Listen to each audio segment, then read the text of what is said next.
লালা বাবু যখন বুঝতে পারলেন এই অর্থ কোনদিন গোবিন্দকে মিলিয়ে দিতে পারলেন না, জমিদারি গাড়ি বাড়ি সব কিছু ত্যাগ করে লালা বাবু কাঙাল বেশে পথে নেমেছিল।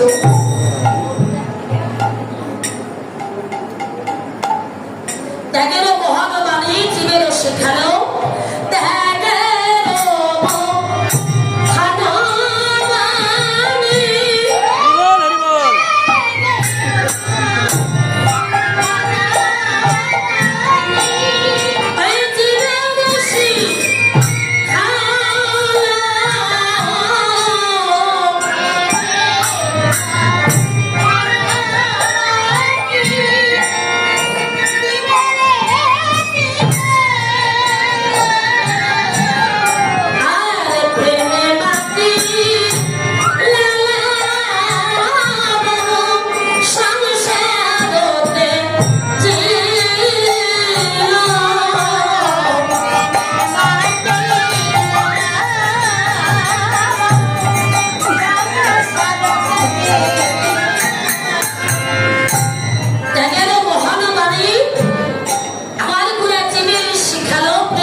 বাল্যবন্ধু। একজন অন্যজনকে দেখতে না পারলে ভালো লাগতো না, এতটা ভালোবাসা দুই বন্ধুর মধ্যে ছিল। অথচ সেই দুই বন্ধু অর্থের কারণে, সম্পত্তির কারণে শত্রুতে পরিণত হলেন, চরম শত্রু। লালা বাবু ঘোষণা দিলেন,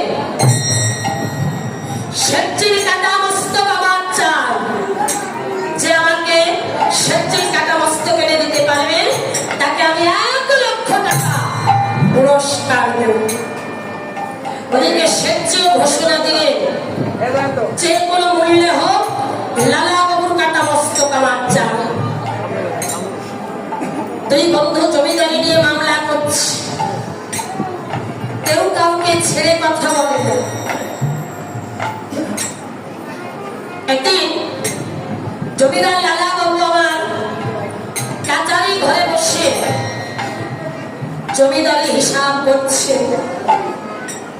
আর ওদিকে একদিন দরিদ্র কাঙাল ভিখারি স্কন্ধে তার ভিক্ষার ঝুলি, মুখে কৃষ্ণ নামের গুলি, নয়নে তার কৃষ্ণ প্রেমের ধারা আজ কেমন ভাবে পীরের মধ্য দিয়ে চলছে। মুখে হয়ে কৃষ্ণ নামে করতে করতে নিত্য নিত্য ভিক্ষা করে এনে গোবিন্দ সেবা দেয়, আর গোবিন্দ সেবা দেওয়ার পরে যাহা কিছু গোবিন্দ সেবার প্রসাদ থাকে সেই প্রসাদ নিয়ে তার জীবিকা নির্বাহ করে। আজ পূর্বের নেয় ঠাকুরি ঘরে থেকে ভিক্ষারে ঝুলিটি স্কন্ধে করি মুখে হরে কৃষ্ণ নামে করতে করতে আগর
সীমা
জানো না জমিদার লালা বাবু কাউকে কখনো কোনোদিন ভিক্ষা দেয় না।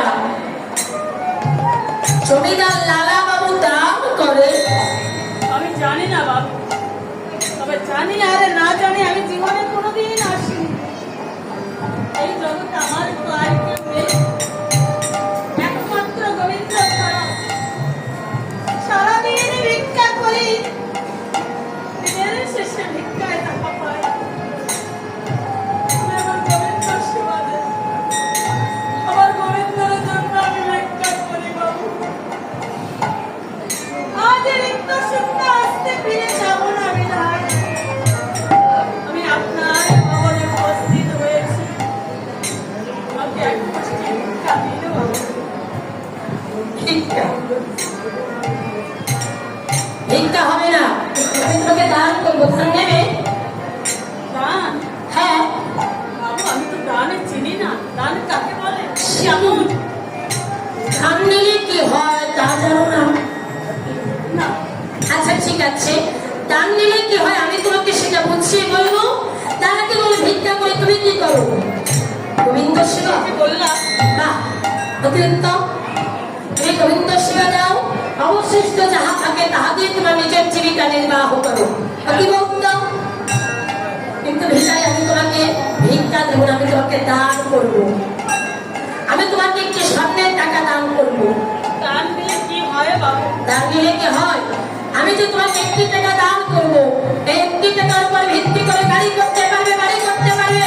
একদিনই তুমি জমিদার না, তুমি জমিদার হতে পারবে।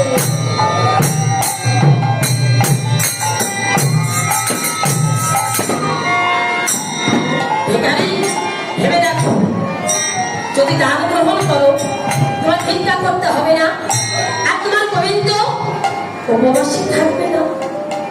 ভালো করে ভাবো। তাহলে আমি দান গ্রহণ করবো। দান দেবে? আমি গ্রহণ করবো, নেবো দান। ঠিক আছে, আমি তোমাকে 1 টাকা দান করবো। এই নাও।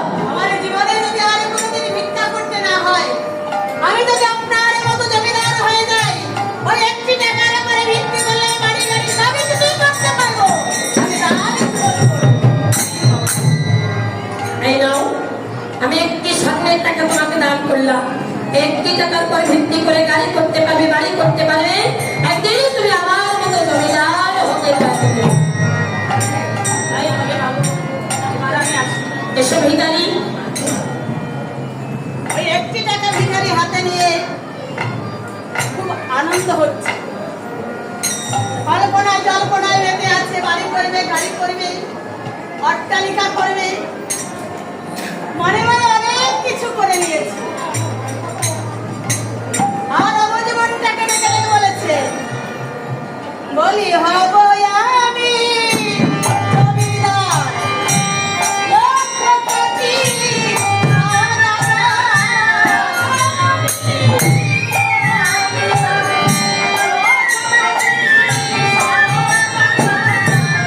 অট্টালিকা করব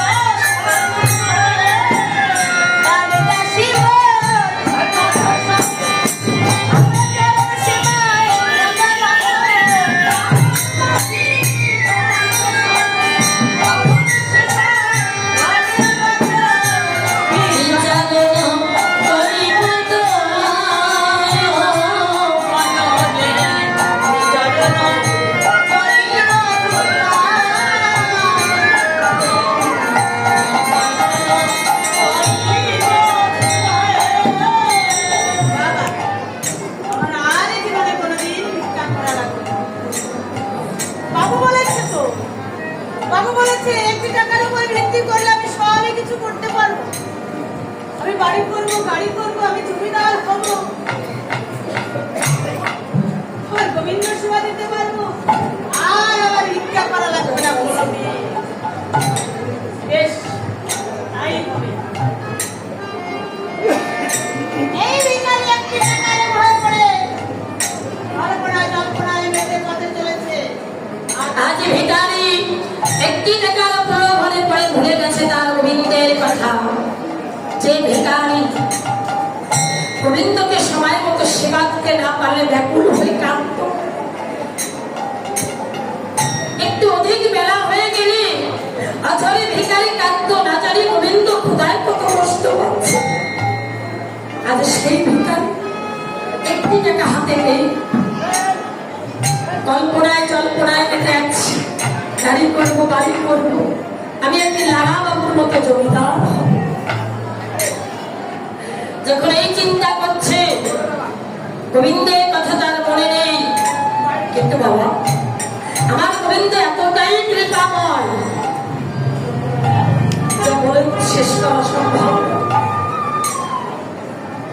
আমার গোবিন্দ এতটাই কৃপাময়, ভক্ত যদি ভগবানকে ভুলে যায়, ভগবান এমনই কৃপাময়, প্রয়োজনে ভক্তের চরণ ধরে বলে তুমি আমামুখী হও। সে কেমন? বৃন্দাবনে প্রত্যেকদিন সখাদের কাঁধে চড়ে আমার কৃষ্ণ ফল পারে। আজ শ্রীরাম সকালে বলছে শ্রীকৃষ্ণ প্রত্যেকদিন আমাদের কাঁধে চড়ে ফল পারিস, আজ ওটা চলবে না। আজ কি করবো জানিস? তোর কাঁধে চড়ে আমি ফল পারবো। আমার কৃষ্ণ বলছে যে আনন্দের কথা। আয় ভাই, শ্রীরামকে কাঁধে করলেন। শ্রীরাম যখন কাঁধে উঠেছে, শ্রীরামের চোখে পা বা চরণ কোথায় পড়েছি? ভগবানের বক্ষস্থলে। আমার কৃষ্ণ শ্রীরামের চরণ দুটি বক্ষে জড়িয়ে ধরেছে। ভগবানও চায় ভক্ত সঙ্গ। যেতে বলছে শ্রীরাম ফল পান। যখন ভরে হাত দিতে যায়, আমার কৃষ্ণ চতুরের শিরোমণি আজকে একটু ঝাঁকি দেয়। শ্রীরাম কৃষ্ণের কেশ ধরে বসেছে। শ্রীরামকে ডেকে বলছে, কে শ্রীরাম আমার কেশ ধরে নিতে? বলে যদি আমি পড়ে যাই। কৃষ্ণ ডেকে বলে, আমি তোকে ধরে যাচ্ছি, অর্থাৎ ভগবান শ্রীরামের চরণ দুটো ধরেছি। বলছে আমি তো ধরে যাচ্ছি, তোকে পড়বি না। ফল পান। আবার যখন ভরে হাত দিতে যায়, কৃষ্ণ চতুরের শিরোমণি একটু আবার শ্রীরাম কেশ ধরে বসেছে। কৃষ্ণ ডেকে বলে, কে শ্রীরাম আমার মাথার কেশ ধরলি যে? বলে যদি আমি পড়ে যাই। কৃষ্ণ ডেকে বলে, শ্রীরাম এই জগতে আমাকে যদি কেউ ধরে তার পড়ার ভয় থাকে, কিন্তু বিশ্ব জগৎ সংসারে আমি তাকে ধরি, তার জীবনে কোনোদিন পড়ার ভয় থাকে না।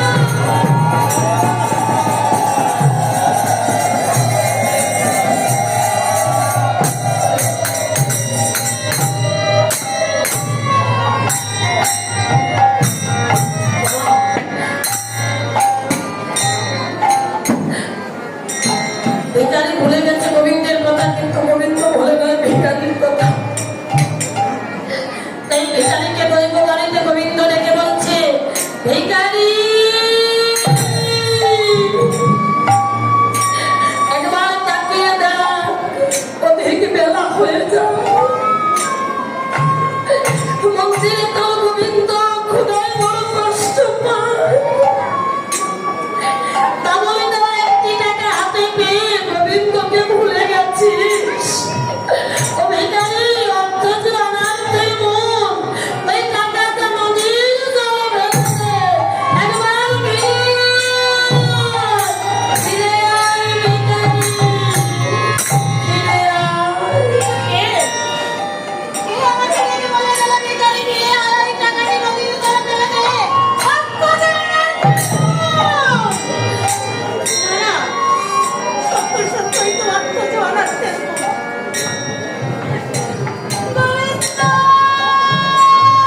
আপনি আমাকে পিছনে দেখেছেন।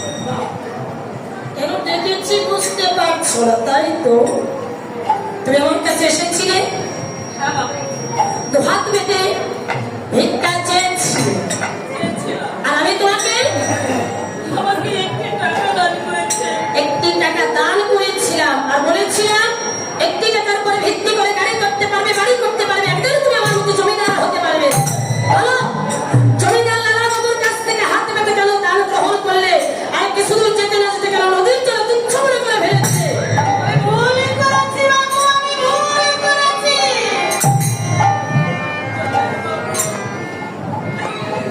আমি আপনার একটি টাকা পেয়ে আত্মহংকারে কল্পনায় জল্পনায় মেতে আমি বাড়ি গাড়ি জমিদার সবই কিছু মুহূর্তের মধ্যে করে ফেলেছি বাবু। আমি আপলে গোলা মনে পথে চলেছি, কে যেন আমাকে পিছনে পিছনে ডেকে ডেকে বলে গেল, কি বলে গেল? বলে গেল জানি না বাবু, তারপরে বলো। ও তুই আইবি কাবি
আমাকে ক্ষমা করে দেন বাবু, আমি এই অর্থ দিতে পারবো না।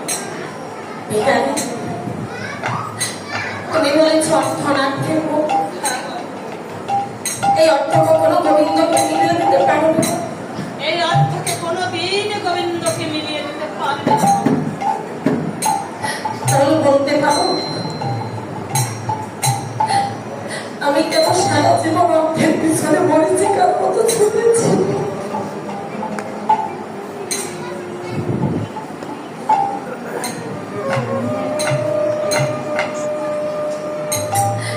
ভিখারি, আমি তোমাকে একটি টাকা দান করেছি, একটি টাকার পর ভিত্তি করে তুমি গাড়ি বাড়ি জমিদারের সবকিছু একদিন করতে পারো। তবু তুমি আমার এই টাকাটা তুচ্ছ মনে করে নদীর জলে ফেলে দিয়েছো। বলতে পারো তুমি এই জগতে কোন বড় অর্থের সন্ধান পেয়েছো? কোন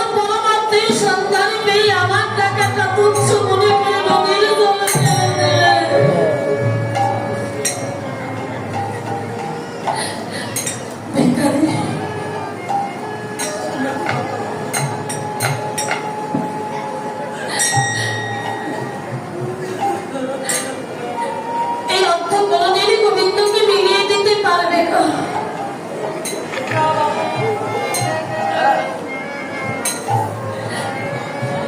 এই অর্থ কোনদিন গোবিন্দকে মিলাতে পারবে না।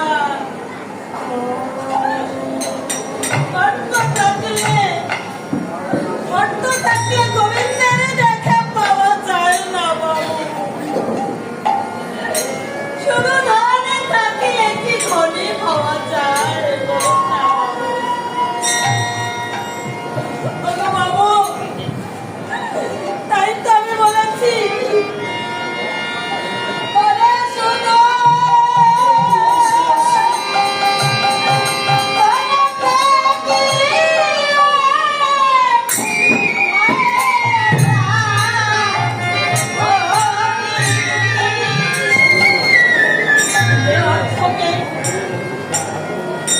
আমার গোবিন্দকে ভুলে যেতে হয় যে অর্থ হাতে নিলে সেই অর্থ আমি চাই না, চাই না।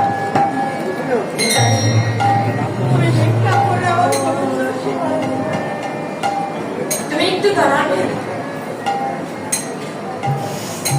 তুমি একটু দাঁড়াবে। আমি তোমার চরণে একটা প্রণাম করবো ভিখারি।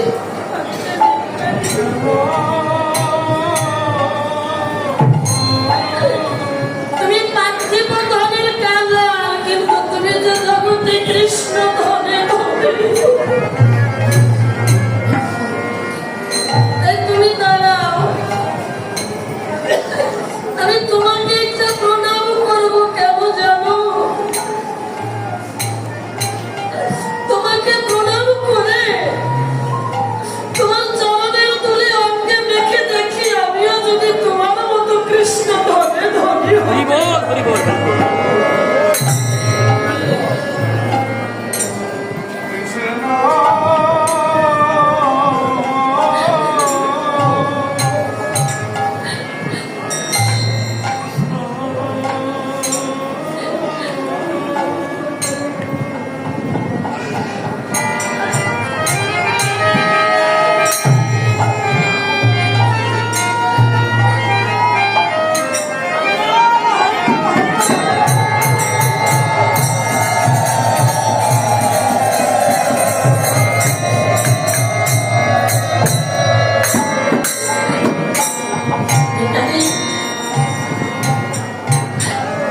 তোমার চরণে ধরে গেলাম। আরেকটি কাজ করবে, তোমার পক্ষে আমি একটু পক্ষ মিলাতে দেবে। তোমার পক্ষে কেন পক্ষ মিলাবো জানো? তোমার হৃদয় আছে কৃষ্ণ ভক্তি, তোমার হৃদয় আছে কৃষ্ণ প্রেম। শুনেছি পরশ পাথরের স্পর্শে লোহা শব্দ হয়, ভক্ত অঙ্গ পরশিলে নাকি দেহ সমস্য। আমি তোমার মতো পরশ পাথরের স্পর্শে দেখি শুনে হতে পারি কিনা।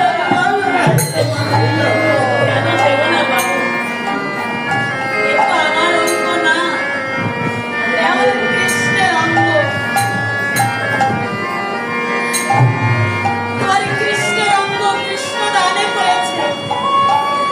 আমি রাখবো আর কে বলো? এই তো। আর শুনে বাবা,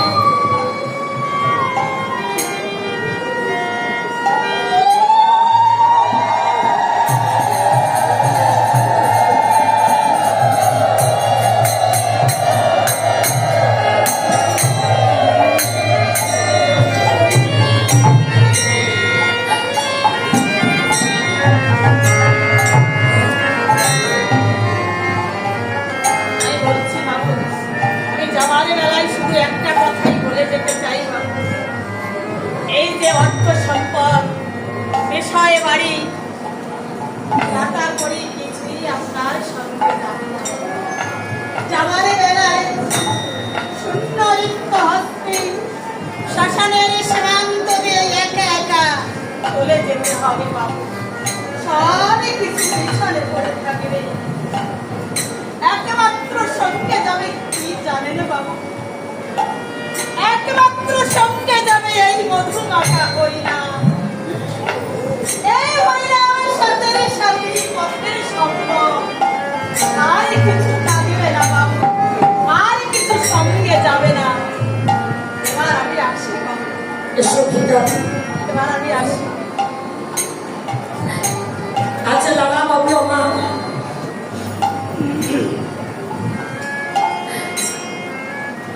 ভিখারিকে বিদায় দিয়ে মনে মনে চিন্তা করেছি, সারা জীবন জমিটার হিসাব করব, জীবনের হিসাব তো কোনোদিন করে নাই।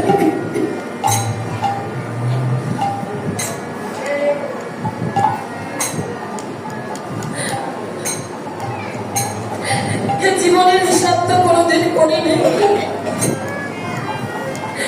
আজ জীবনের হিসাব করবো। লালা বাবু আমার জমিদারি হিসাব রেখে দিয়ে জীবন খাতার পাতা মেলে দেখতে পায়, জীবন খাতার পাতায় যে অঙ্কগুলো লিখেছিল সব মিলাতে পারছি না। লালা বাবু আমার জমিদারি হিসাব, জীবন খাতার পাতার হিসাব রেখে দিয়ে ধীরে ধীরে চলছে মহলের দিকে কাচারি ঘর থেকে। পথে ছিল এক রজক, রজক কন্যা তার বাবাকে ডেকে ডেকে বলেছি, দাদা ও বাবা বেলা চলে যায়, বাসনায় আগুন দেবে না, বেলা চলে যায় বাসনায় আগুন দেবে না। ওরে বেলা চলে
ডেকে বলছে, বাবা বেলা চলে যায় বাসটায় আগুন দেবে না। ওই কথাটা লালা বাবুর কর্ণে প্রবেশ করেছে। লালা বাবু ভাবে আমারও তো বেলা চলে যায়, তবে দিনের বেলা নয়, আমার যে জীবন বেলা চলে যায়। এবার আমাকে তো মায়া বাসনায় আগুন দিতে হবে। একবার ভিখারি একবার রজক কন্যার কথা ভাবতে ভাবতে লালা বাবু আমার মহলে গিয়ে যখন শয়ন কক্ষে প্রবেশ করেছে, প্রবেশ করে দেখতে পায় দাসীদার বিছানায় ঘুমিয়ে আছে। মহাদর্শন করে বজ্রের মতো জ্বলে উঠেছে। লালা বাবু দাসীর চুরির মুষ্টি ধরে বলছে, দাসী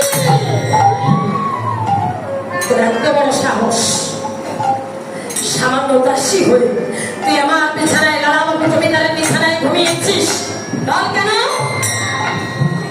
দাসী দেখতে বলছে, বাবু সারা জীবন বিছানা ঝাড় দিয়েছি, জানি না তো এই বিছানায় ঘুমাতে কত সুখ কত শান্তি।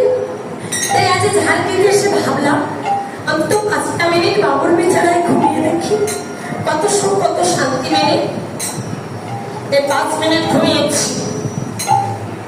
জমিদার লালা বাবু ডেকে বলছে, বাহ, তোর সাহসের তারিফ করতে হয়। লালা বাবুর বিছানায় ঘুমিয়ে বলছিস 5 মিনিট ঘুমিয়েছিস?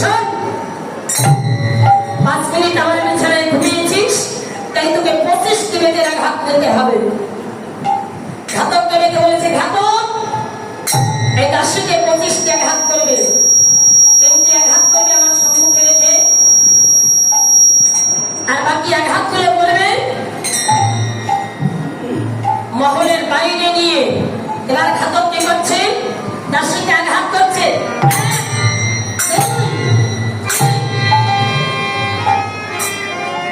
যখন আঘাত করেছে, প্রথম আঘাতে উচ্চ স্বরে হাউ মাউ করে কেঁদে উঠেছে, দ্বিতীয় আঘাতে হেসেছে, তৃতীয় আঘাতে আবার দাসী কেঁদেছে। এবার লালা বাবু মনে মনে চিন্তা করেছে,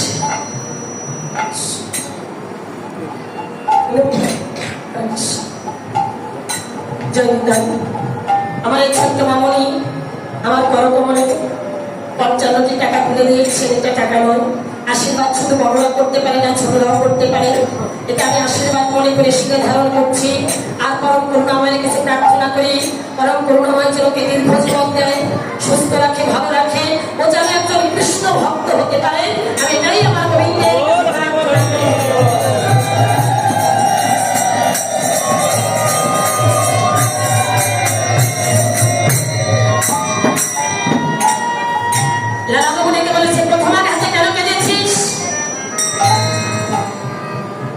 বলছে, বাবু, ঘাতক যখন আমাকে আঘাত করেছে, বেতের আঘাত, আমার বড্ড লেগেছে, আমি বড্ড ব্যথা পেয়েছি, তাই আমি কেঁদেছি। দ্বিতীয় আঘাতে না কেঁদে কেন হাসি? কেন হাসবি? একে বলছে, বাবু, যখন আমাকে দ্বিতীয় আঘাতটা করেছি, আমি কেন হেসেছি? আমি মনে মনে ভেবেছি, গোবিন্দ, আমি শুনেছি বিশ্ব জগৎ সংসারে যা কিছু আছে সব নাকি তোমার। আমরা মিছে শুধু আমার আমার করে বিশ্ব জগৎ সংসারে যা কিছু আছে সবই যদি তোমার হয়, যে বিছানাটা বাবু বাবুর বলে দাবি করছে, বিছানাটাও তো তোমার। গোবিন্দ, আমি 5 মিনিট ঘুমিয়েছি বলে 25টি বেতের আঘাত করেছে বাবু, অনুমতি দিয়েছে। আর আমার বাবু সারা জীবন এই বিছানায় ঘুমিয়ে এসেছে। এই মেয়ে, এখান থেকে সরে বসো, সব এখান থেকে সরে বসো। এই মেয়ে, এই মানুষের কাছ থেকে সরে সরে।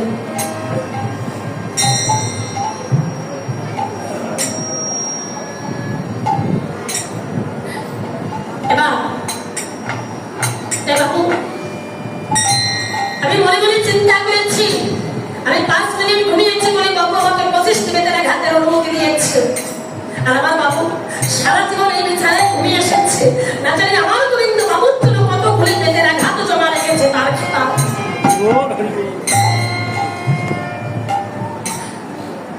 আবার তৃতীয় আঘাতে কেন কেঁদেছি? কেঁদে কেঁদে গোবিন্দকে বলেছি, গোবিন্দ,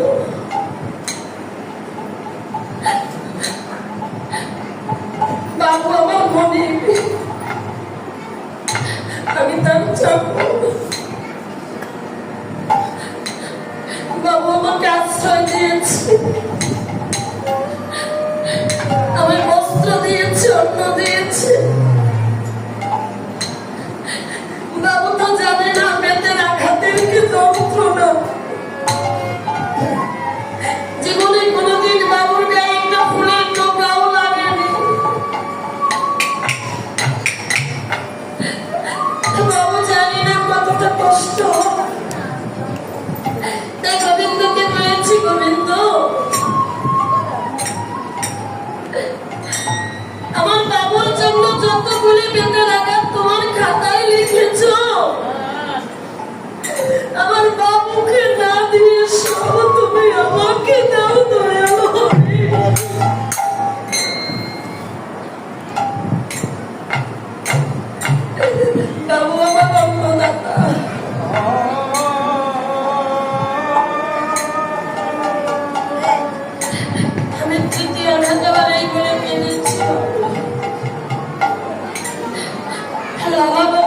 বলছে দাসী,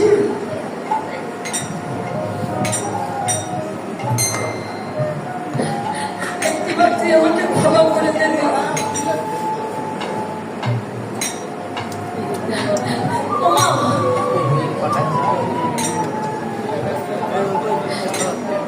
এই জগতে কাজটা কি করে জানিস? সন্তান যদি কোনো অপরাধে পড়ে,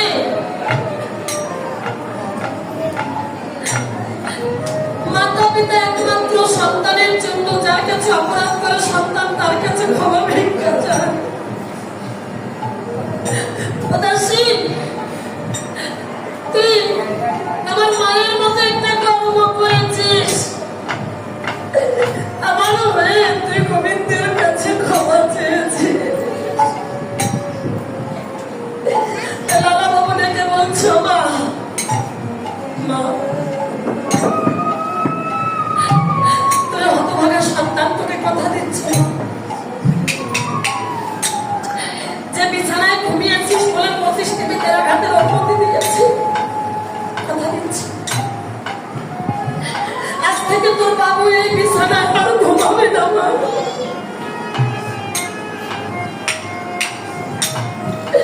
ওই বিছানায় আর ঘুমাবে না। আজ থেকে লালা বাবুর বিছানা হবে মাটির বিছানা।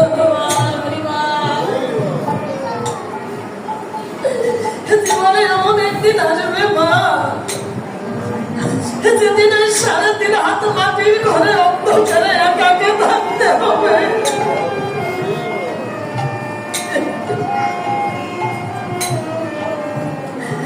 সেদিন কেউ সঙ্গে থাকবে না, ওই সারাদিন হাত মাটির ঘরে থাকবে না, বিছানা থাকবে না, পালঙ্ক থাকবে না, আলো থাকবে না, পুত্র থাকবে না, কন্যা। তাই আমার আগে থেকে তোর বাবু অভ্যাস করুক মাটিতে ঘুমানো। দাসী ডেকে বলছে, বাবু তুমি চিবাইছ, আমি অপরাধ করেছি, তোমার বিছানায় ঘুমিয়ে ডেকে বলে না মা, আমার অপরাধী আমি অহংকারে মেতে তোকে আঘাত করা হয়েছে, পারলে তোর বাবুকে তুই ক্ষমা করে দিস। এবার তুই আর বাবু দাসীকে বিদায় দিয়ে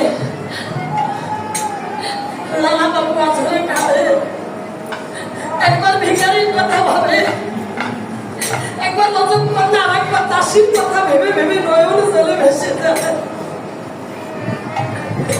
ওদিকে লালা বাবুর একটি মাত্র মেয়ে, নাম তার সুমতি। আচ্ছা সুমতি লালা বাবুর কাছে গিয়ে লালা বাবুকে ডেকে ডেকে বলছে, বাবা, বাবা, আমি তোমাকে কোথায় না কোথায় খুঁজে বেড়াচ্ছি, কোথাও তোমাকে পেলাম না। এসে দেখছি তুমি কাকার ঘরে মাটিতেই দাঁড়িয়ে রয়েছো আনমনা হয়ে। বাবা, এ কি বাবা, কথা বলছো না কেন? তুমি কি স্নান করবে না? তুমি কি সেবা করবে না? দেখো না বাবা, তোমার যে বেলা চলে যায়। কি বলিস সুমতি, বেলা চলে যায়? হ্যাঁ বাবা। কি বলছিস? ও সুমতি, যেদিকে তাকাই সেদিকে থেকে প্রকৃতিও যেন হাত চালিয়ে দিয়ে ডেকে বলে, লালা বাবু তোমার যে বেলা চলে যায়, তুইও বলিস বেলা চলে যায়। সুমতি, আরে তোমার বললো না আমার বেলা চলে যায়। হ্যাঁ বাবা, দেখো না তোমার বেলা চলে যাচ্ছে। ও সুমতি, তুই বলছিস দিনের বেলার কথা,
করে জীবনের বেলা চলে যায়।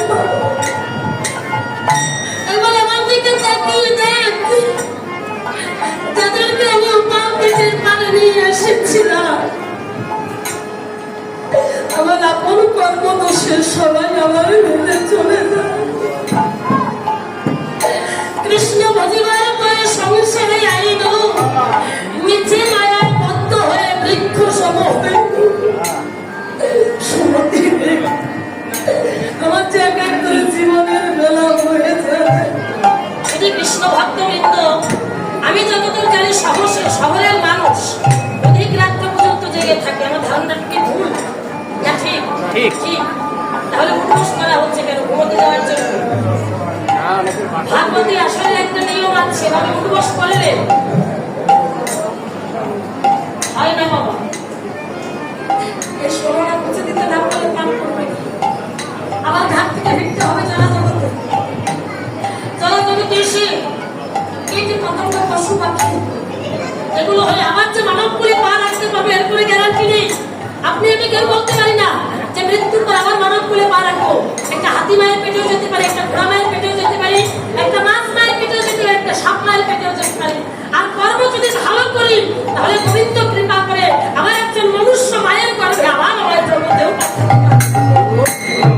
তবে সেটা কর্মের উপর নির্ভর করে গোবিন্দ আমাকে জন্ম দেবে, তা না হলে জন্ম দেবে না। এই মানব জন্ম পেতে পারি যদি তেমনি মতো কর্ম করতে পারি, তবে আমরা যে ষোলনা নিয়ে এসেছি এই ষোলনার হিসাব চাইবেন। এই যে অনাদি সরকার যে গানটা লিখিত সম্পূর্ণ এই দেহতত্ত্ব গান বাবা, এই দেহের কথা, এই দেহতত্ত্ব নিয়ে এই 3.5 হাত নৌকার কথা বলেছে। মহাতত্ত্বের হিসাব চাইবে সবার কাছে। আমরা কিন্তু সবাই ভিখারি, কারণ মহাজন যে ষোলনা চালান দিয়েছিল এই ষোলনা হারিয়ে ফেলেছি। মহাজনের হিসাব চাইবে, তাই আজ আমরা ভিক্ষা করবো সবাই। ওমা এত সবাই সবার কাছে ভিক্ষা করবো, টাকা নয় কি ভিক্ষা করবো? আপনারা শ্রী শ্রী মুক্তি বাড়িতে বাবা গুরুচাঁদ ঠাকুরের কথা জানেন? বাবা হরিচাঁদ গুরুচাঁদের কথা। বাবা গুরুচাঁদ ঠাকুর যখন ওনার শেষ সময় ওদের ঘরের বারান্দায় শুয়ে আছে, একা একা চলতে পারে না, তখনকার সঙ্গী ছিল নাম তার নবকুমার। এবার নবকুমারকে ডেকে বলছে, নবকুমার বাড়িতে গর্ত খুঁজছে ল্যাট্রিন তৈরি করবার জন্য। আগেকার সময় তো পাকা ল্যাট্রিন ছিল না, মাটিতে গর্ত করে ওখানে বাচ্চা বিয়ে করার জন্য ব্যবস্থা করা হতো।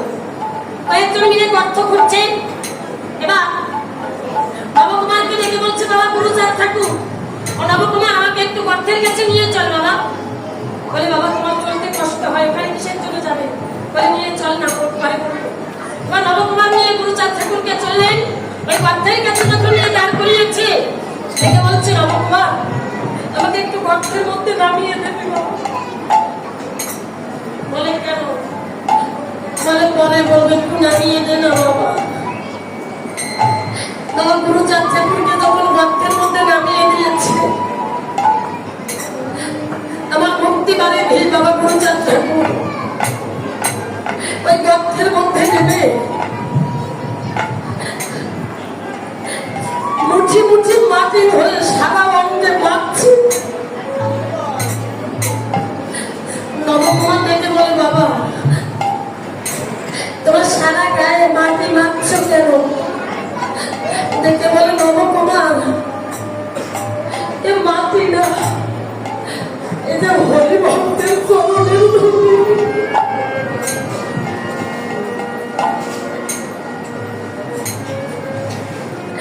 হরি ভক্তের চরণের ধুলি। নবকুমার আমার তো দেশে যাওয়ার সময় হয়ে গেছে, তাই দেশের হীরা লাগে একটু হরি ভক্তের চরণের ধুলি অঙ্গে ভাগি মেখে যাবে। মাটিতে চাপা পড়েছিল হরি ভক্তের চরণের ধুলি। তাই আমার এই আসলে যত ভক্ত আছেন সবাই সবার কাছে ভিক্ষা করবো, কি ভিক্ষা করবো জানো? চলো না, কোনো ভাগবতে আসরে গেলে যদি 2-3 ঘন্টা পরে যান, এখানে ভক্তরা বসেছিল, ওখান থেকে উঠে গেছে,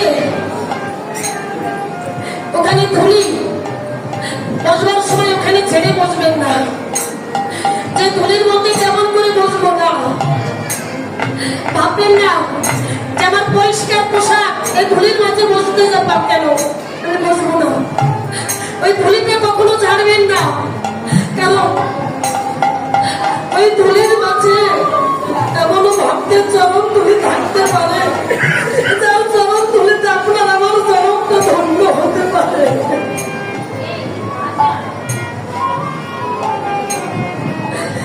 তাই আমরা সবাই সবার কাছ থেকে ভিক্ষা করবো চরণ ধুলি। অনাদি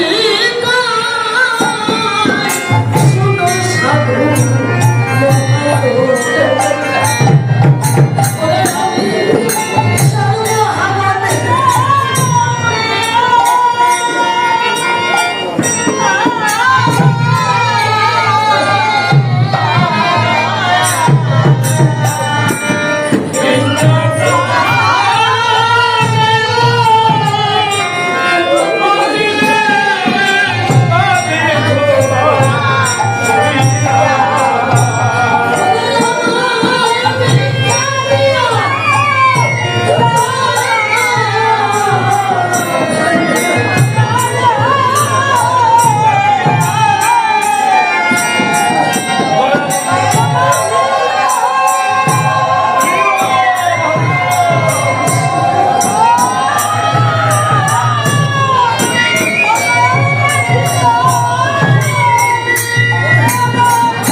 সংসার ত্যাগ করে যে বৃন্দাবনে যেতে চায় তাকে যেতে দিতে হয়। আমার তুই শুধু আমার মেয়ে নস, তুই আমার মা। আমার মা, তুই কি চাস না তোর হাতে রাখা সন্তান গোবিন্দ চরণ লাভ করুক? তাই না মা? আমার একবার সাজিয়ে নিয়ে বলতে পারিস, ভালোবেসে গেলে আমার কৃষ্ণ আমাকে ভালোবাসবে, ভালোবেসে গেলে আমার মুখে কৃষ্ণ নাম থাকবে, ভালোবেসে গেলে আমি কৃষ্ণ চরণ পাবো।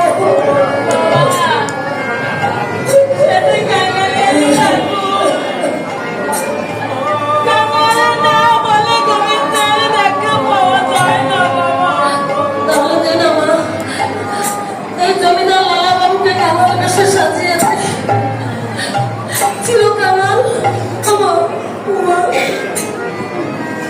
আমি পার্থিব ধনে ধনে থাকতে চাই না, আমি কৃষ্ণ ধনে ধনে হতে চাই। দে না মা, আমার সাজিয়ে দে।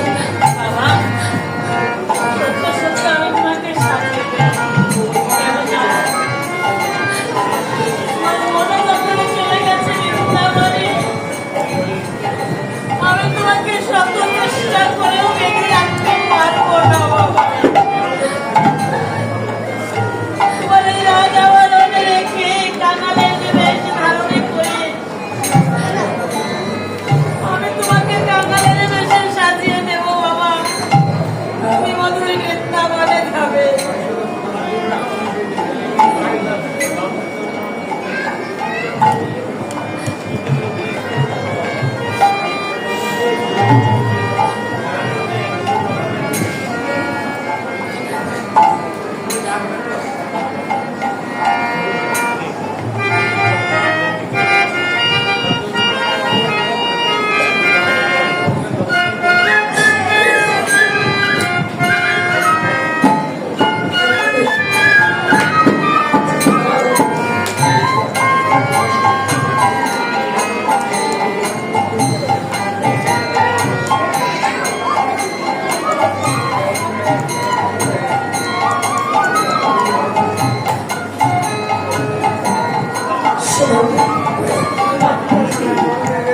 সাজানো হয়েছে মা?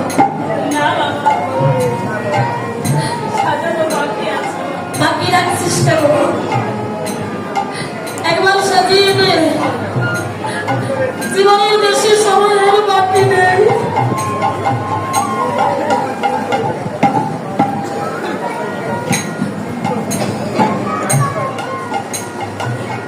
ওরে ভিখারি ছুরি, দেখেছিস? তুমি তাহলে লালা বাবু চিরকাঙাল হয়ে পথের ভিখারি সেজেছে।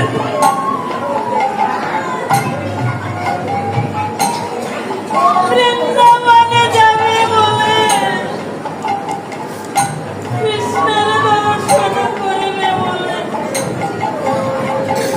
কাঙাল লালা সেজেছে। তুই তো জানিস না আমার বাবা তো কৃষ্ণ নাম জানে না, কৃষ্ণ নাম চেনে না, বোঝে না।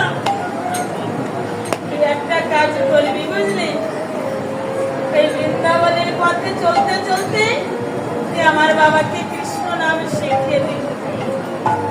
তোরে শিখানো কৃষ্ণ নাম আমার বাবা করতে করতে বৃন্দাবনে যাবে। বাবা, যা জীবনে কোনোদিনই কোনো মেয়ে তার পিতাকে দেয়নি, আমি আজ তোমাকে তাই দেব জানো বাবা। কত আদর আল্লাহ করেছো, কোনো অভাব রাখোনি আমার। যখন যা চেয়েছি আমি তখন তুমি তাই আমাকে দিয়েছো। এত ভালোবেসেছো আমাকে, এত ভালোবেসেছো বাবা, সেই ভালোবাসা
জমিদার বেশে দেখতে ভালো লাগতো, তাকে ভিখারি বেশে ভালো লাগছে। একবার বল না বাবা, বাবা, এই দেশে গেলে আমার কৃষ্ণ আমায় ভালোবাসবে মা। তবে জমিদারের বেশে তোমাকে ভালো লাগতো কিনা আমি জানি না, কিন্তু তোমাকে আমি কাঙালের বেশে সাজিয়েছি। শুনেছি কাঙালের ঠাকুর নাকি শ্রীকৃষ্ণ, আর আমার কৃষ্ণ কাঙালকে বড় ভালোবাসে। যেমনের সাজালে ভালোবাসে আমার গোবিন্দ, তেমনি মতো আমি তোমাকে সাজিয়েছি বাবা। তাই তো কই আমার মা। মা, নিমাই যেদিন সন্ন্যাসে গিয়েছিল, বিষ্ণুপ্রিয়াকে রেখে গিয়েছিল সচী মাতার কাছে। আজ তুই আমার সচী মাতা, আমি তোর নিমাই। ও মা, আমি যাওয়ার পূর্বে তোর মাকে তোর কাছে রেখে যাচ্ছি সুমতি। যখন জানবে তোর মা যাবে চিরজন্মের মতো বৃন্দাবনে চলে গেছি, কাঁদবে। তোর মাকে বুঝিয়ে রাখিস সুমতি। মা, তুই তো ভালোবাসার প্রতিদান ভিক্ষায় চলে গিয়েছিস। মা, বিদায় বেলা আমি তোকে কি দিয়ে দেব? শুনেছি এই সংসার, অন্ধকার সংসার থেকে যে আমার সন্তানে পাঠিয়ে দেওয়া নাকি জ্ঞানের গুরু। তুই আমার কাছে আমার মা, তাই বিদায় বেলা তুই আমার একটা প্রণাম গ্রহণ কর মা। আর বিদায় বেলা আমার কথা বলে আঁকি যাও, তোর চরণে রেখে যাও মা। বিদায় সুমতি। বাবা,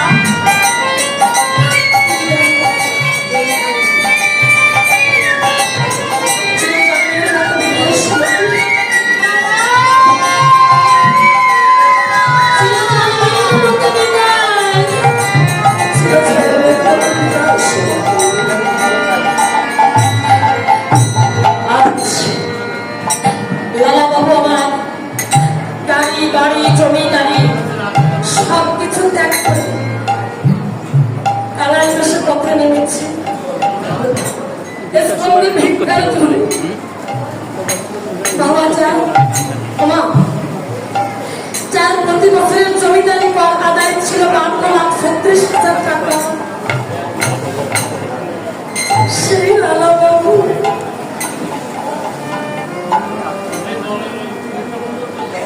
স্কন্ধে ভিক্ষার ধরে নিয়ে শুধু কৃষ্ণ ধনে ধনী হবে বলে আজ কাঙালি বেশি পথে নেমেছি। কৃষ্ণ নাম করতে করতে পথ চলছে, পথ চলতে চলতে সন্ধ্যা ঘনিয়ে এসেছে। সন্ধ্যা যখন ঘনিয়ে এসেছে, বৃক্ষের ঝরা পাতা কুড়িয়ে এনে বিশ্রাম সজ্জা পেতেছে। আর রাস্তা থেকে কুড়িয়ে এনেছে একখানা ইট। যে লালা বাবু দামি পালঙ্কে নিদ্রায় যেত, দামি বিছানা, শুধু ভগবানকে পাওয়ার জন্য আজ বৃক্ষের ঝরা পাতার পরে শয়ন করছে। আস্তে আস্তে বেশি প্রভাচক্র হয়েছে, আবার পথ চলতে শুরু করেছে। ধীরে ধীরে গিয়ে বৃন্দাবনে পৌঁছালেন। বৃন্দাবনে উপস্থিত হয়ে রামদাস গোস্বামীর আশ্রমে গিয়ে রামদাস বাবাজির চরণে প্রণাম করে ডেকে বলেছে, প্রণাম হয় স্বামীজি। স্বামীজি ডেকে বলেছে, তোমার নাম কি বাবা?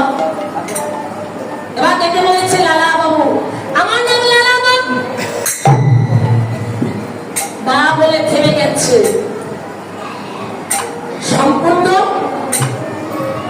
উচ্চারণ করেনি বাবু। এবার রামদাস গোস্বামী ডেকে বলেছে, মনে পড়েছে, মুর্শিদাবাদ জেলায় লালা বাবু বলে একজন জমিদার আছে, তুমি কি সে? এবার লালা বাবু ডেকে বলেছে, হ্যাঁ আমি সেই স্বামীজি। তাহলে এখানে কেন? জমিদার এখানে কেন? লালা বাবু ডেকে বলছে, বাবু স্বামীজি আমি এখানে কেন? আমি শুনেছি গুরু দীক্ষা না নিলে নাকি গোবিন্দ দর্শন পেলে না, তাই আমি আপনাকে গুরু করতে চাই। একে বলেছে, বা গুরু দীক্ষা নেওয়ার জন্য আমার কাছে এসেছো, আর গুরু দীক্ষা নিতে না পারলে গোবিন্দ দর্শনে পাবে না। সব কিছু ছেড়ে যখন এতদূর আসলে ওই বাবুটুকু কেন সঙ্গে নিয়ে আসলে বাবা? যখন জিজ্ঞাসা করেছি তোমার নাম কি, লালা বাবু না বলে যদি বলতে আমার নাম ভিখারি লালা, কত সুন্দর শোনা যেত। ঠিক আছে, যাই হোক, শোনো আমি তোমাকে দীক্ষা মন্ত্র দান করবো। এই যে দেখে তোমার বিশাল আশ্রম, এই আশ্রম 6 মাস পর্যন্ত ভিক্ষা করে তোমায় চালাতে হবে, পারবে? যদি পারো আমি তোমাকে দীক্ষা মন্ত্র দান করবো। লালা বাবু ডেকে বলেছে, স্বামীজি সব কিছু ছেড়ে যখন কাঙাল বেশে পথে নেমেছি, গুরু দীক্ষা নেওয়ার জন্য আমি ভিক্ষা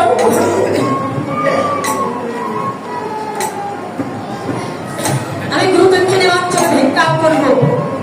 এবার স্বামীজি কি করলেন, লালা বাবুর হাতে ভিক্ষার ঝুলি দিয়ে বললেন, শোনো এই ভিক্ষার ঝুলি নিয়ে তুমি সবার চারধারে ভিক্ষা করবে, একটা ঘর যেন বাকি না থাকে, কথাটা যেন মনে থাকে। 6 মাস চালাবে ভিক্ষা করে আশ্রম। এভাবে 6 মাস পর্যন্ত লালা বাবু আমার ভিক্ষা করে আশ্রম চালিয়েছে। 6 মাস পূর্তে যখন একদিন বাকি, ওদিন স্বামীজি আমার আশ্রমে ফিরে এসেছে। এসে জিজ্ঞাসা করেছে, লালা স্বামীজি তোমাকে বলেছিলাম 6 মাস পর্যন্ত ভিক্ষা করতে, বলেছো? হ্যাঁ স্বামীজি। একটা গৃহ তো বাকি নেই? না স্বামীজি, একটা গৃহ বাকি নেই। আচ্ছা 6 মাস কি পড়েছি? বলছে হ্যাঁ। বলে না, 6 মাস পড়তে এখনো একটা দিন বাকি। শোনো লালা, 6 মাস পড়তে যেমন একটা দিন বাকি, তুমি সব গৃহে ভিক্ষা করেছো, কিন্তু একটা গৃহ এখনো বাকি আছে।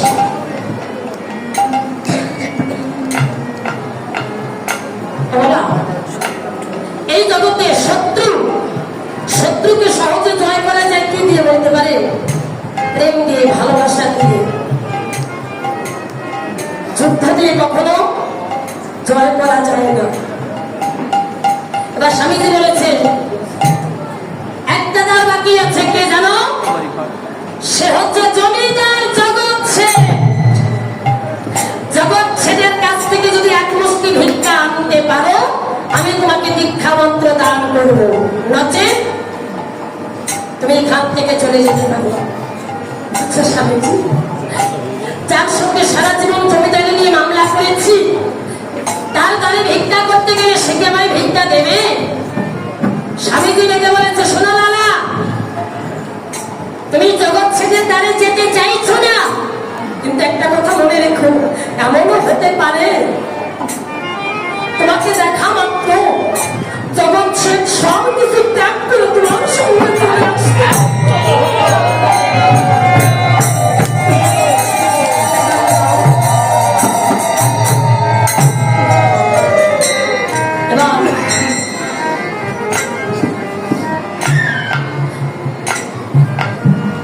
লালা বাবু স্বামীজির চরণে প্রণাম করেছে, বলছে, স্বামীজি একবার আপনি আমাকে আশীর্বাদ করে দিন, আমি যেন জগৎ ছেদের হাত থেকে এক মুষ্টি ভিক্ষা করতে পারি।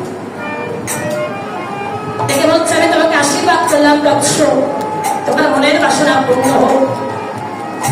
আজ লালা বাবু আমার ধীরে ধীরে ছুটে চলেছে জগৎ ছেদের দ্বারে।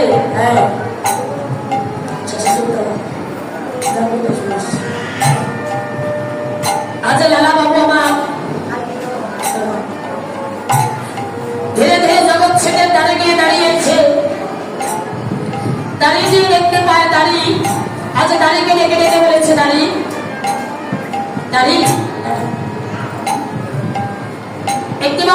ছেড়ে দাও।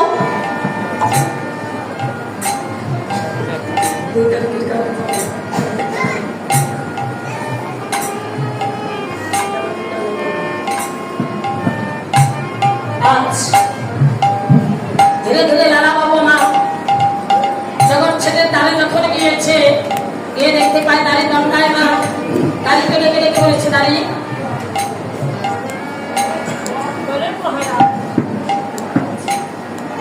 দাঁড়ি একটিবার আমাকে দাঁড়ি ছেড়ে দাও।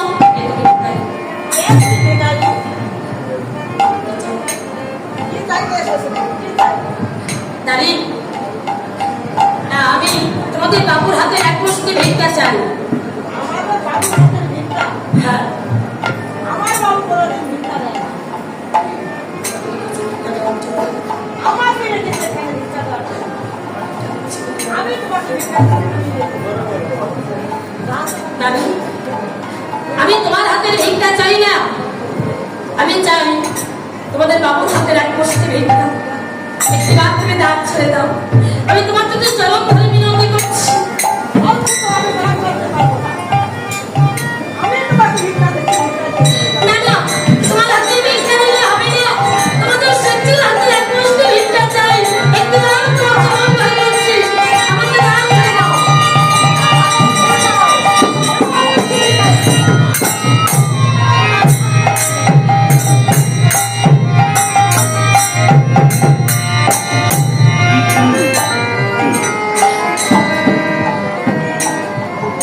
দাঁড়ি, তুমি আমাকে আঘাত করেছো, না তোমাকে আমি আঘাত করি। তুমি আমার ভাই, তুমি আমার বন্ধু, এ তুমি কি বলছো? তুমি আমাকে দাঁড়টা ছেড়ে দাও।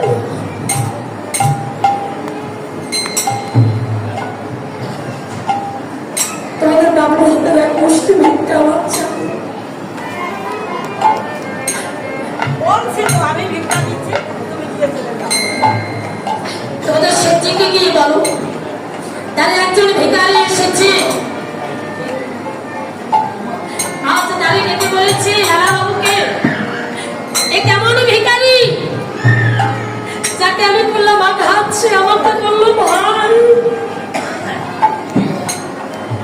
দাঁড়িয়ে ডেকে বলছি লালা বাবুকে যে ভিখারি, তোমাকে দেখে আমার বড় চিনা চিনা লাগছে, তোমাকে দেখে আমার বড় চিনা চিনা লাগছে। কেন জানো, জীবনে অনেক ভিখারি দেখেছি, তোমার মতো কাউকে দেখি। আচ্ছা আমি তো ভিক্ষা দিলে হয়, বাবুর হাতের ভিক্ষা কেন চাই? এবার লালা বাবু ডেকে বলেছে, ভিখারি যদি শেঠজির হাতে এক মুষ্টি ভিক্ষা নিতে পারে তবে আমি গুরু দীক্ষা নিতে পারবো, আর গুরু দীক্ষা নিতে পারলে আমি গোবিন্দ দর্শন পাবো, আমি গোবিন্দ দর্শন পাবো। এবার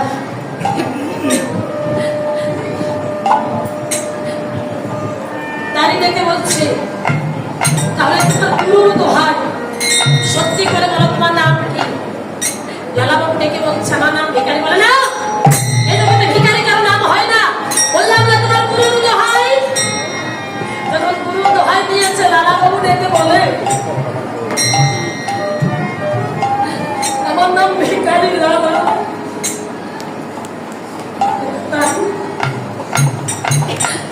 তাহলে লালা বাবু চরম ধরে ডেকে বলেছে, বাবু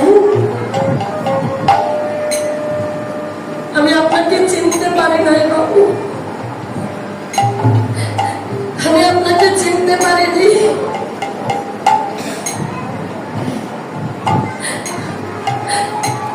যে জমিদার লালা বাবুকে দেখলে মাথা নোয়াতাম, যে জমিদার লালা বাবুকে দেখলে চরণের ধুলে নিতাম, সেই লালা বাবুকে আমি আঘাত করছি। ভুল হয়ে গেছে বাবু, ক্ষমা চাইছি। লালা বাবু ডেকে বলছে, দাঁড়ি এতে তোর কোনো অপরাধ নেই, কেন জানিস? আমার যেটা প্রাপ্য ছিল তাই আমি পেয়েছি। একটা কাজ কর, সেটির কাছে গিয়ে বল আমি তার হাতের এক মুষ্টি ভিক্ষা চাই।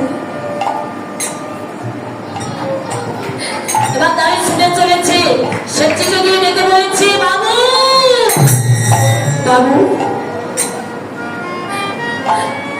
আপনার দ্বারে একজন ভিখারি এসেছে। শেঠজি ডেকে বলছে, ভিখারি এসেছে ভালো, ভিখারিকে ভিক্ষা দিয়ে দিন। তোকে দাঁড়িয়ে রেখেছি কেন? ভিখারিকে ভিক্ষা দেওয়ার জন্য। এই কথা বলার জন্য কেন এখানে এসেছিস? ডেকে বলছে, বাবু এ যেমন তেমন ভিখারি নয়,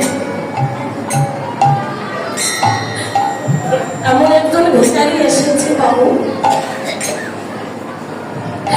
যে ভিখারির নাম শুনলে আপনি অবাক হয়ে যাবেন। ভিখারির নাম শুনে আমি অবাক হয়ে যাব। কে সেই ভিখারি?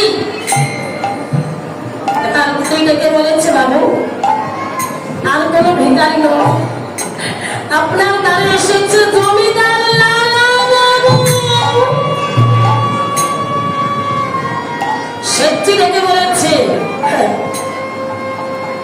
লালা আমার দ্বারে? না না না না, তোর ভুল হচ্ছে ভিখারি, তোর ভুল হচ্ছে দাঁড়ি। লালা কেন আমার দ্বারে আসবে ভিক্ষা করছে না? সে জমিদার, সে আসবে কেন? বলছে, হ্যাঁ বাবু। বলছে, তাকে দেখতে কেমন? বলছে, বাবু পরনে তার একখানা গামছা, তৈরি হবে রুক্ষ দেশ, স্কন্ধে ভিক্ষার ঝুলি, মুখে কৃষ্ণ নামের ভূমি, নয়নে তার কৃষ্ণ প্রেমের ধারা।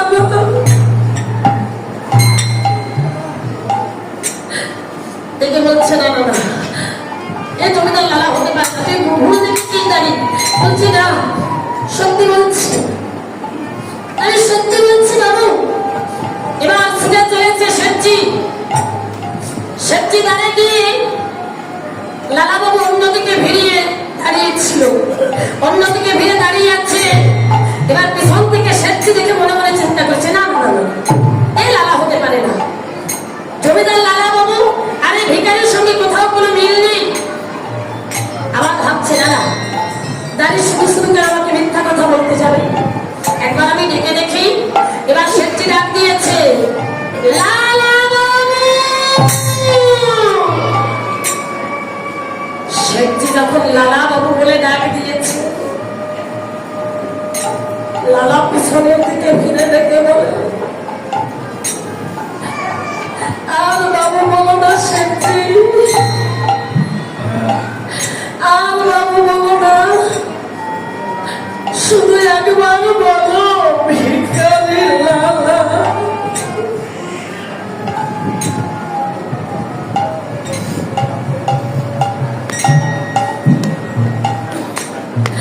আর বাবু বলো না।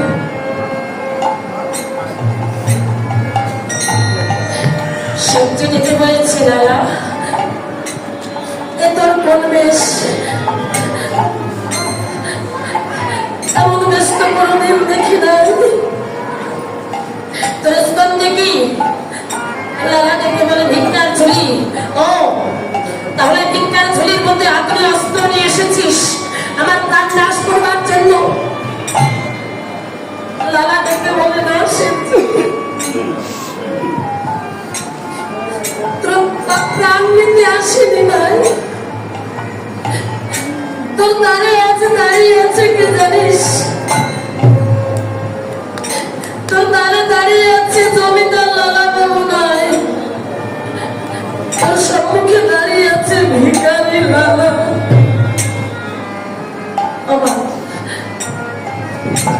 দে না আমাকে এক মুষ্টি ভিক্ষা,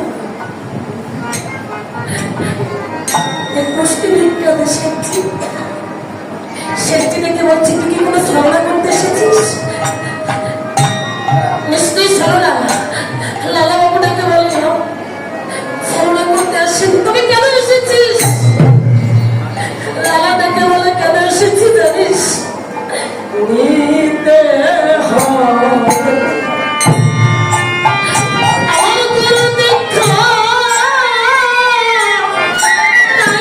হয়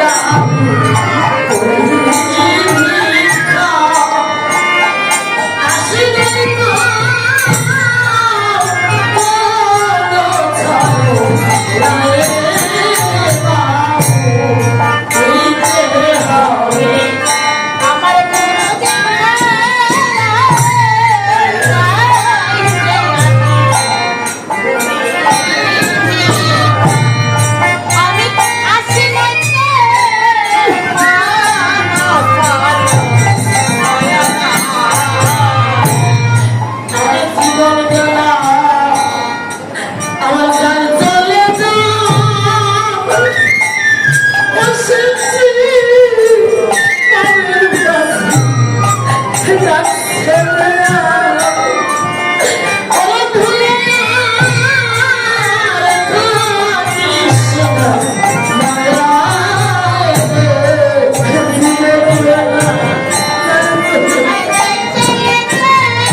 আর যদি আমি তোর হাতের এক মুষ্টি ভিক্ষা পাই, আমি গুরু দীক্ষা নিতে পারবো।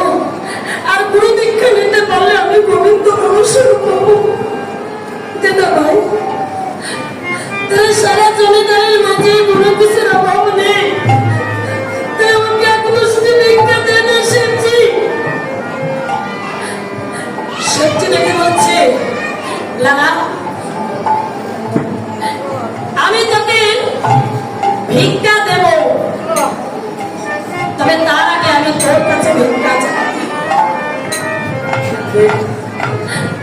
লালা ডেকে বলো, শেঠজি, আমি তো চিরকাল, আমার কাছে এমন কিছু নেই যে তোকে দেব।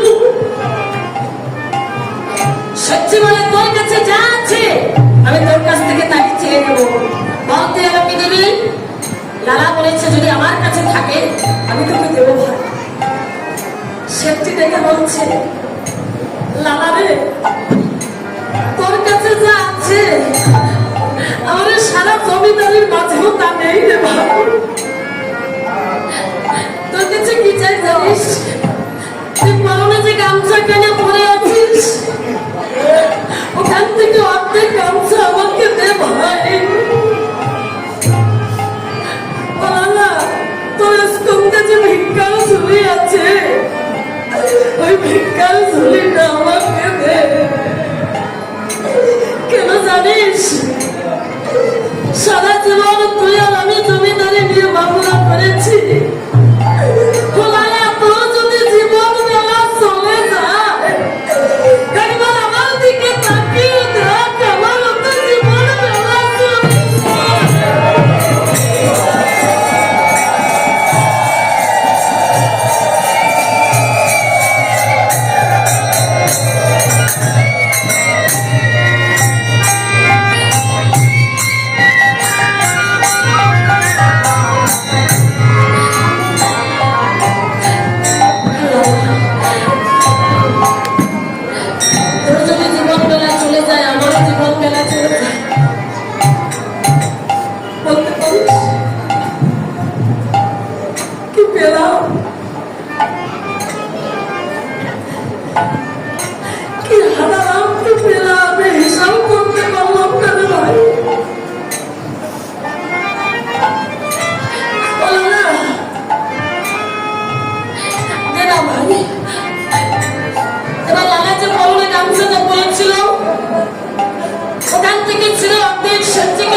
জানিস, মনে করে মামলার তারিখে যখন কোর্টে যেতাম,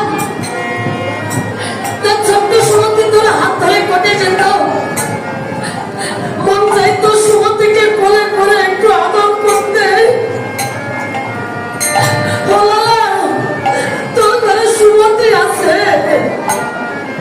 তাই তো সকাল সকাল এই পথে নেমেছিস। আর আমার ঘরে সুমতি নেই, আমার ঘরে যে কুমতি আছে।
শেঠজি ডেকে বলছে লালা, লালা একবার বুকে আয় ভাই। সেই ছেলেবেলা তুই বন্ধু একসঙ্গে খেলা করেছি, কাঁধে কাঁধ মিলিয়ে চলেছি, যখন তোর বলে পদার্পণ করেছি বিষয় বাসনায় মেতে বন্ধুকে করেছে শত্রু। কতদিন তোকে বুকে জড়িয়ে ধরি না লালা রে। আজ থেকে নয় কোনো শত্রুতা, নয় কোনো দ্বন্দ্ব। আজ থেকে তুই আর আমি দুই বন্ধু নই, আজ থেকে তুই আর আমি দুই ভাই। একবার আমার পক্ষে আয় ভাই, আমার পক্ষে মাঝে জড়িয়ে ধরে আমার চাকরির প্রমাণ শিখাও।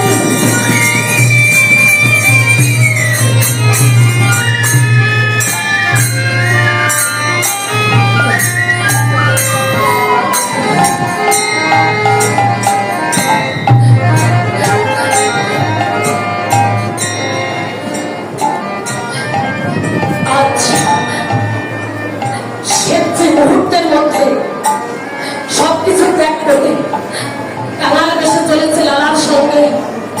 রামদাস গোস্বামীর কাছে গিয়ে প্রণাম করেছে, প্রণাম করে ডেকে বলেছে, প্রণাম হয় স্বামীজি। ডেকে বলে, লালা শেঠজির হাত থেকে ভিক্ষা এনেছো? বলে, স্বামীজি আমি এমন ভিক্ষা পেয়েছি যা জগতে কেউ পায় না।